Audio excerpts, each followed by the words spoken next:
एक अरबी शख्स ने मुझे एक रात गुजारने के 5,000 रियाल पेश किए। हालांकि मैं शादीशुदा थी, फिर भी मेरी नीयत बदल गई और मैं इस रात उसके घर रख गई। वो अरबी कम नजर आने वाला शख्स था, लेकिन जब मैं उसके घर रखी तो मेरा दिल धक से रह गया, क्योंकि मैं अपने शौहर के साथ सऊदी अरब के शहर रियाज में एक छोटे से फ्लैट में रहती थी। हमारी जिंदगी बहुत मुश्किल थी। मेरा शौहर अहमद एक फैक्ट्री में मजदूरी करता था और उसकी माहाना आमदनी बेमुश्किल 2,000 रियाल होती थी। किराया, बिजली, पानी के बिल और रोजमर्रा के अखराजात निकालने के बाद हमारे पास कुछ भी नहीं बचता था। रात को जब हम दोनों बस्तर पर लेटते तो अहमद अक्सर कहता, अल्लाह हमारी मदद करेगा, सब्र करो। लेकिन मैं अंदर ही अंदर घटती रहती। हमारी शादी को 5 साल हो चुके थे, लेकिन अल्लाह ने हमें औलाद से नवाजा नहीं था। डॉक्टरों के चक्कर लगाने, दवाइयां खाने और दुआएं मांगने के बावजूद मेरी गोद सनसान रही। एक दिन जब मैं अपने फ्लैट की बालकोनी में कपड़े सिखा रही थी तो हमसाई की खातून फातिमा ने दरवाज़ा खटखटाया। वो बोली, बेटी तुम्हें काम चाहिए? एक अमीर अरबी घराने को एक काबिल एतमाद खातून मुलाजमा की ज़रूरत है। मैंने हैरान होकर पूछा, क्या काम होगा? फातिमा ने बताया, सिर्फ खाना पकाना और बर्तन धोना है। बाकी घर के कामों के लिए दूसरी मुलाजमाएं मौजूद हैं। तनख्वाह 5,000 रियाल माहाना होगी। मैंने अपने शोहर से मशूरा किया तो वो फौरन राजी हो गया। अगले दिन सुबह 10 बजे मैं फातिमा के साथ इस अरबी घराने के घर पहुंची। घर एक बड़ी इमारत की 4थी मंजिल पर था। दरवाज़ा खटखटाने पर एक उम्र रसीदा खातून ने दरवाज़ा खोला। उन्होंने अपना तारुफ कराया। मैं सलमान इस घर की मुलाजमा हूँ। आप ही नई मुलाजमा हैं? मैंने इस बात में सिर हिलाया। वो मुझे एक बड़े हाल में ले गई, जहाँ एक सफ़ेद दाढ़ी वाला बुजुर्ग सूफे पर बैठे थे। इनकी आंखें बंद थीं और हाथ में तस्बीह फेर रहे थे। फातिमा ने आहिस्ता से बताया, ये शेख अब्दुल्ला हैं, घर के मालिक। वो नाबीना हैं। शेख अब्दुल्ला ने मेरी आवाज़ सुनकर सिर उठाया और नर्म आवाज़ में कहा, अहलन व सहलन, तुम्हारा नाम क्या है बेटी? मैंने जवाब दिया, आमना। उन्होंने मुस्कुराकर कहा, आमना, तुम्हें खाना पकाना आता है? जी हाँ, मैं अच्छा खाना पका लेती हूँ। शेख अब्दुल्ला ने सलमान से कहा, उसे किचन दिखा दो और काम समझा दो। किचन बहुत बड़ा और जदीद सामान से लेस था। सलमान ने मुझे बताया कि सुबह 10 बजे से रात 9 बजे तक काम होगा। दोपहर को 2 घंटे का आराम मिलेगा। मेरा बुनियादी काम नाश्ता, दोपहर और रात का खाना तैयार करना था। जब मैं किचन से बाहर निकली तो एक छोटी सी बच्ची को देखा जो दीवार से लगकर खड़ी थी। उसकी उम्र तकरीबन 10 साल होगी। उसके चेहरे पर उदासी थी। मैंने सलमान से पूछा, ये बच्ची कौन है? उसने जवाब दिया, ये शेख अब्दुल्ला की बेटी लेली है। उसकी माँ का इंतकाल हो चुका है। मुझ पर एक अजीब सी कैफियत तारी हो गई। मैं बच्ची के करीब गई और उसके सर पर हाथ रखा। वो मेरी तरफ देखने लगी। मैंने मुस्कुराकर पूछा, तुम्हारा नाम लेली है? उसने हाँ में सर हिलाया। मैंने महसूस किया कि उसे प्यार की शदीद ज़रूरत है। इस दिन से मैंने लीली की देखभाल करना शुरू कर दी। सुबह जब मैं घर पहुंचती तो सबसे पहले उसे नाश्ता कराती, उसके कपड़े दरस्त करती और उसके साथ बैठकर बातों में वक्त गुजारती। शेख अब्दुल्ला बहुत मेहरबान इंसान थे। वो रोज़ाना मुझसे लैली के बारे में पूछते। एक दिन जब मैं घर जाने लगी तो उन्होंने मुझे अपने कमरे में बुलाया। उन्होंने अपनी जेब से 3,000 रियाल निकाले और मेरी तरफ बढ़ाते हुए कहा, ये तुम्हारे लिए हैं। मैं हैरान रह गई। लेकिन जनाब, आप तो मेरी तनख्वाह पहले ही देते हैं। उन्होंने मुस्कुराकर कहा, यह अजाफी है।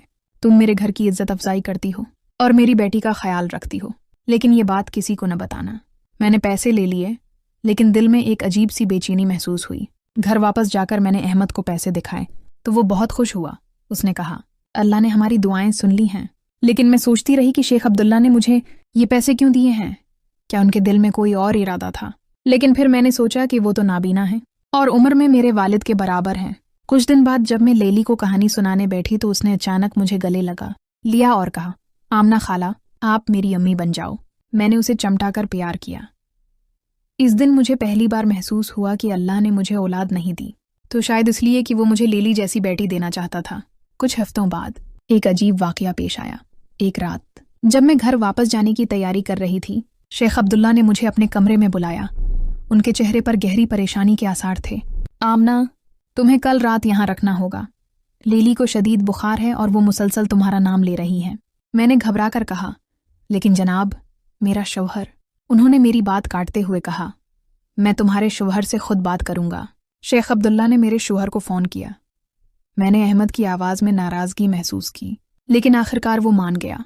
इस रात मैंने लीली के बस्तर के पास बैठकर उसकी तीमारदारी की।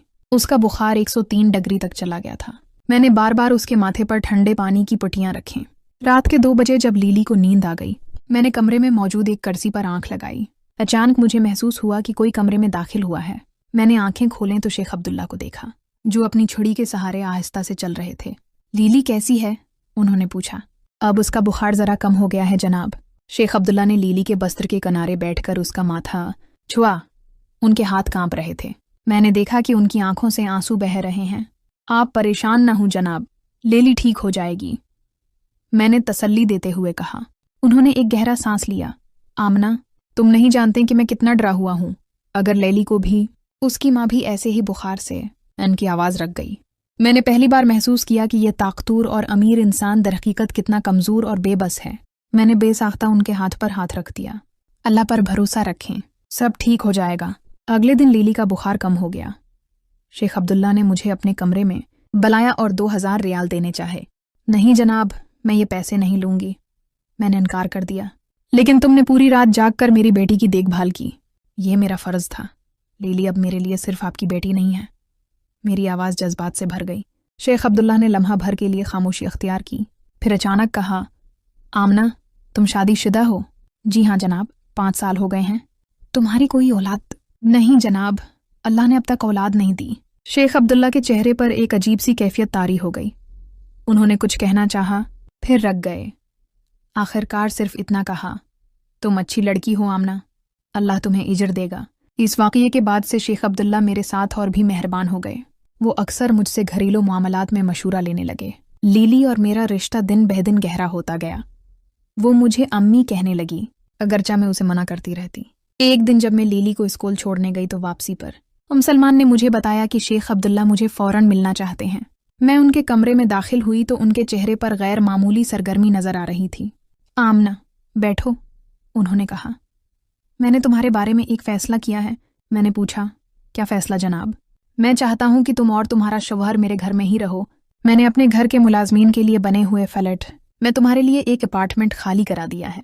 मैं हैरान रह गई। लेकिन जनाब, सुनो आमना, इन्होंने मेरी बात काटते हुए कहा, लीली तुम्हें माँ समझने लगी है। तुम्हारा रोज़ाना का सफ़र मुश्किल है। यहाँ रहोगी तो लीली को भी फ़ायदा होगा और तुम्हें भी। तुम्हारे शौहर को मैं अपने दफ्तर में कलरक की नौकरी दे सकता हूँ। मैंने इस पेशकश पर सोचने का वक्त मांगा। घर जाकर मैंने अहमद को बताया तो वो पहले तो खुश हुआ, लेकिन फिर शकूक का इजहार करने लगा। ये अरबी तुम्हें क्यों इतनी अहमियत दे रहा है? कहीं उसके दिल में कोई बड़ा इरादा तो नहीं? मैंने अहमद को यकीन दिलाया कि शेख अब्दुल्ला एक बाइज़्ज़त बुजुर्ग हैं जिन्हें सिर्फ अपनी बेटी की फिक्र है। आखिरकार अहमद मान गया और हम अगले हफ्ते शेख अब्दुल्ला के घर मुंतकिल हो गए। हमारा नया अपार्टमेंट छोटा लेकिन आरामदा था। अहमद को शेख अब्दुल्ला के दफ्तर में अच्छी तनख्वाह पर नौकरी मिल गई। लीली अब रोज़ाना हमारे अपार्टमेंट में आती और मेरे साथ वक्त गुजारती। एक दिन जब मैं लीली को कहानी सुना रही थी, उसने अचानक पूछा, अम्मी,